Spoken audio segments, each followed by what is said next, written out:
Hey everybody, Miss Jen from the Universal City Public Library here. Wanted to share a few of our newest middle grade fiction chapter books that we have available.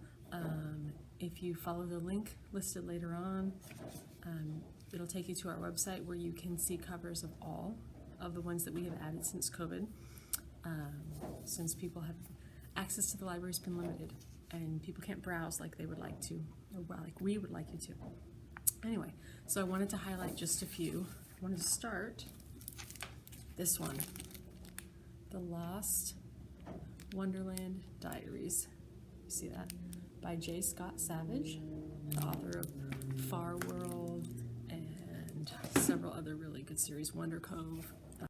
The premise of this one is that Lewis Carroll, the original author of Alice in Wonderland, actually did visit Wonderland and recorded his adventures in 4 different diaries which have been lost to the world until now.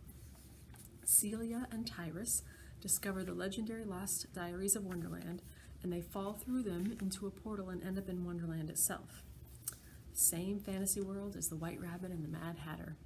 However, Wonderland is vastly changed. Something is wrong. Some of the characters that Tyrus remembers from the book have turned into angry monsters.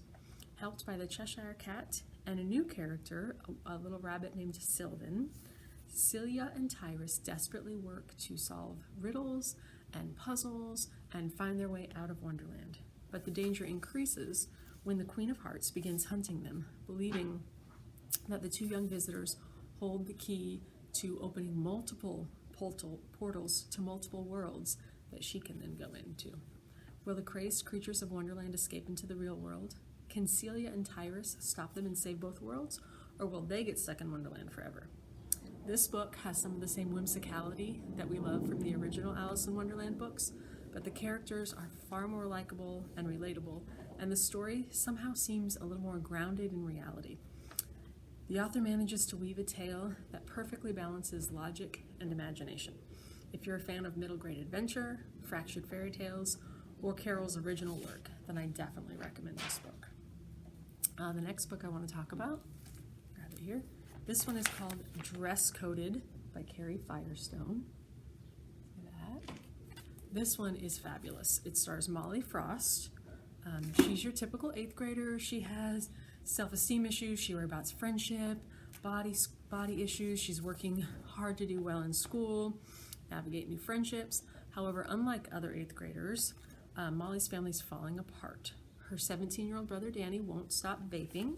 He's recently started selling vaping pods even to kids at her middle school.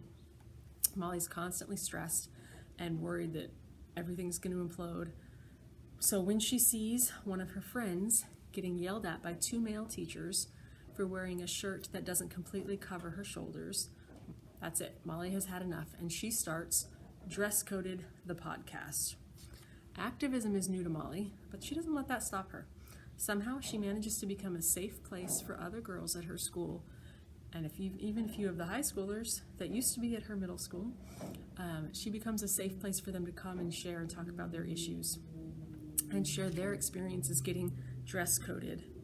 And the effects of the podcast snowball into more concrete protests. While the main theme of the book is the dress code and the efforts Molly spearheads to change it, there are secondary stories about vaping, family dynamics, bullying, body image, misogyny, and even a little romance. While this might seem like a lot of issues for a middle grade book to tackle, it is. Somehow, as a reader, I never lost sight of the plot or the point of the story. It all felt very real to me.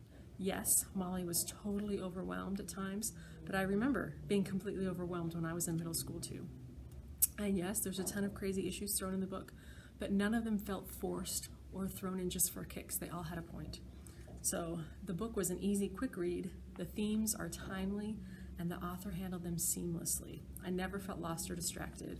It was beautifully done, and I highly recommend this book to any reader 6th grade and up.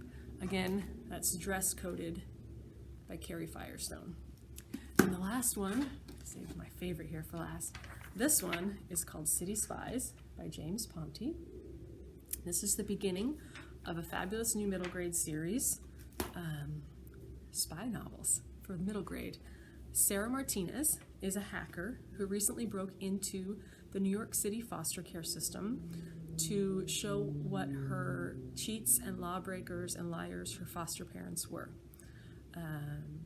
However, instead of being hailed as a hero for bringing out the truth, Sarah finds herself facing years in a juvenile detention facility.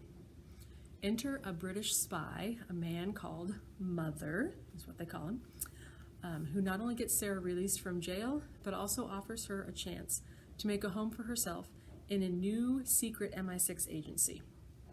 Now, along the lines of Alex Rider series or the Mysterious Benedict Society, we have kids teaming up to take on an international villain.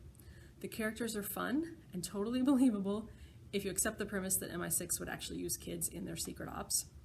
The mystery is not immediately obvious. It takes a while to figure that out.